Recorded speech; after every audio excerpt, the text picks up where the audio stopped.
മറ്റത് മനുസ്മൃതി നമ്മൾ എടുത്ത് കഴിയുമ്പോൾ ജാതി തിരിച്ചുള്ള സൃഷ്ടിക്കലായിട്ട് വരും. നമ്മൾ അറിഞ്ഞോ അറിയാതെയോ സത്യവിശ്വാസത്തിന് വ്യതിചലിച്ചിട്ട് മനുസ്മൃതി ഫോളോ ചെയ്യുന്ന ആര്യ സുവിശേഷമാണ്. സുവിശേഷത്തിൻ്റെ അപമാനവീകരിച്ചിട്ടുള്ള ഒരു പതിപ്പാണ് അറിയാതെ നമ്മൾ ഫോളോ ചെയ്തുകൊണ്ടിരുന്നത്.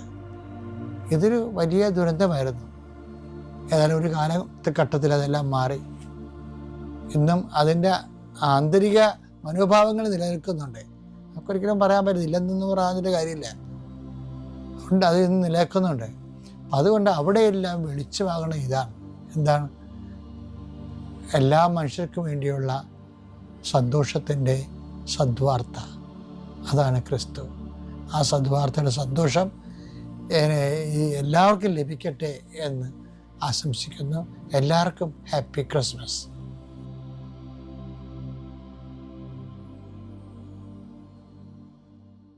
അത്യപൂർവ ദൈവാനുഭവം.